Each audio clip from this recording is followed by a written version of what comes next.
you talked earlier about soul, and I would to the last layer idea of luxury, the soul. Um, is it because like when we think about this, it's like it needs education. There is a deeper understanding behind it, and there's effort and craft into that. So when I think about this, it's like the the brand that you're leading and the people who are working inside of it.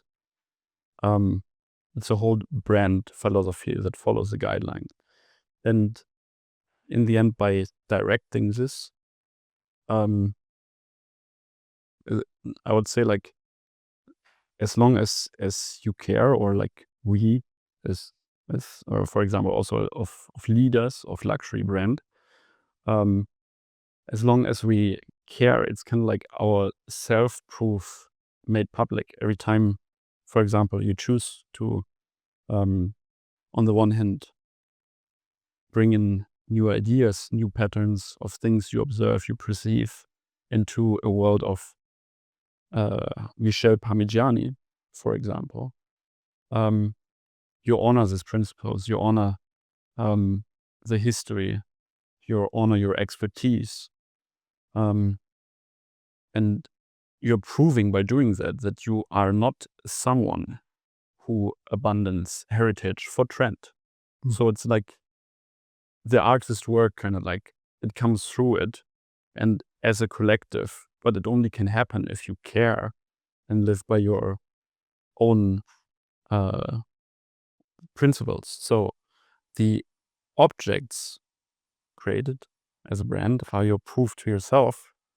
Um, and the funniest thing then, the magic, is they become other people's proof to themselves as well. Because when I'm wearing this watch, for example, I'm philosophically speaking, I'm boring the inner working of your brand. Behind this, the humans, your team, the artisans, everyone. I'm boring your inner working in this case as a mirror for my own, something that uh, I'm seeing how you see the world, and it's giving me permission in one way or another to see myself in that way too. Um, and that happens with everything that we buy. I mean, like that is the psychology behind it. Yeah, of course. In the end. So to end this rabbit hole, is luxury consciousness mirroring itself through the objectification of thought to make it tangible. But I think we'll go back to what we said at the beginning. You have values that resonate with the values of the brand, and we are designing products that are a synthesis of these values. So the product is like the ring for a marriage between the brand and the customer, but it's a synthesis of those values, and you identify with them because you see yourself in that, and you resonate with a brand that has the same vision that you have on a certain object. And that's the synthesis, if you want. So we have to continue to nourish this because it's something that moves with society. Because but the founding values of deepness, heritage, innovation that has to continue, unostentatiousness. These values are there, but they evolve in time. And the nice thing that I experience every time I travel is an understated customer, a deep customer, independent in its mind and discerning in its taste, is transversal to every nationality. So you can see it in the US and Japan and Singapore and in the Middle East, where you think about the most showy luxury. It's not true. You have plenty of people that are extremely educated, that moving towards a more discreet way of expressing luxury. So this is something that is transversal, and it's built in the values. And the values are these values of being non-industry mainstream, being deep, being less ostentatious or being discreet, which is not seen as something like you fade, and is the contrary. It's a personal expression. So you're not doing you're not following the flow. You're expressing your own sensitivity, your own taste, and you resonate. And luckily, you can do it in different ways. I don't think you have only that watch in your collection. You are the same person, and sometimes you are wishing to put our Parmigiani on. And happy to hear that you wear it often, and that's what we hope our clients do. But you can alternate it with other things. So it's not a totalitarian way of seeing a watch. No, that's Sanjete, and we indulge with the customers that think alike and that thing.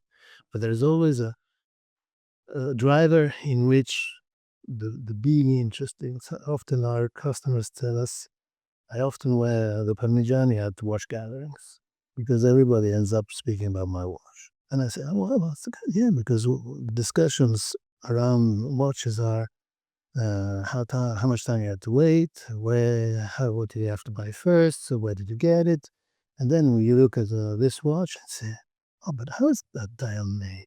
Oh, nice color and oh, the movement. What's this finish? You go back to what you're talking about, and you're interesting again. Most brands, it's like, did you get a list price, or did you have to wait, or did you got it off market? And that's part of a public that prefers an intimate pleasure. Even the fact that we didn't put a deployment buckle on this wall, is part of that toning down. It's for the pin is there to admire the beauty of the movement. You don't want a blade in the middle of your eyes. But it's not the full optional buckle. When you spend so much money, you would like to have a deployment buckle. Not true, because the deployment buckle is not an elegant buckle. Grand buckle is more for practical use. It's more sporty if you want.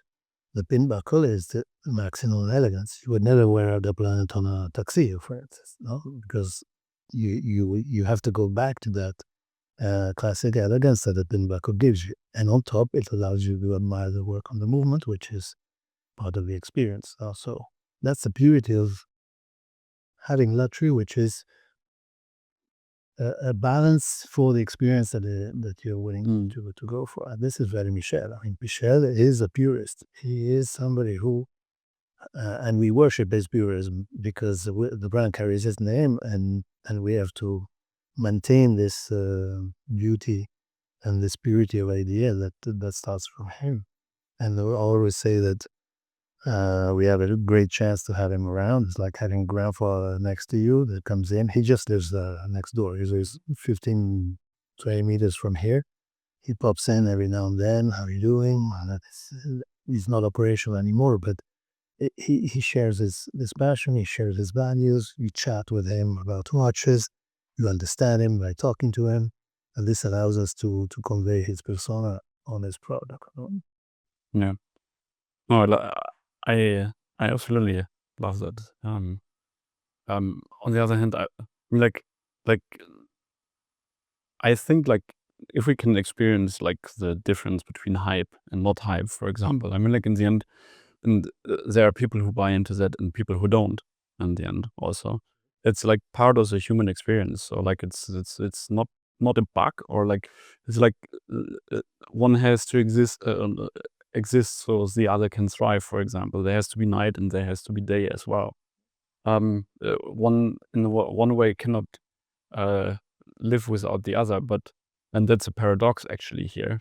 But on the other hand, it's beautiful to see that Parmigiani fully understood, I would say, what they want to see for themselves, and this is, I think, like a testament for a brand to again like go into full understanding basically of what is the essence behind it.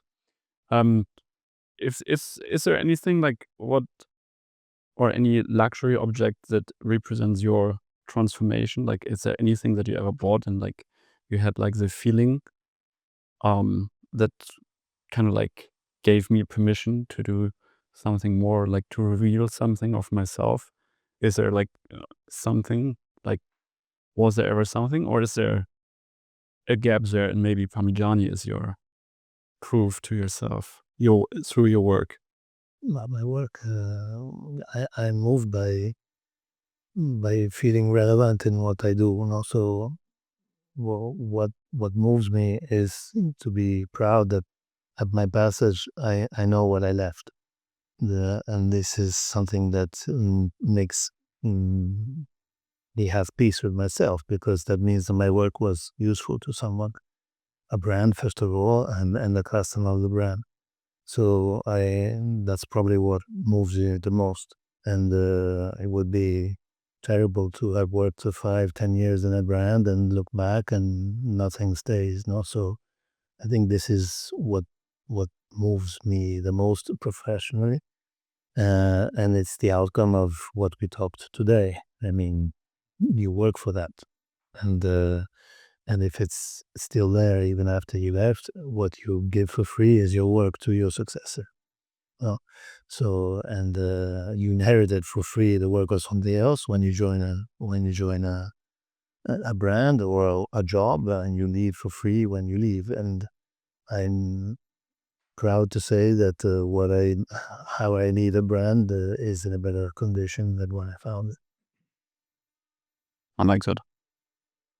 because we are there for a passage of time. The brands have lived for centuries, so it's obvious that we will have to leave at the moment to somebody else. And the important thing that what you leave has value and has future.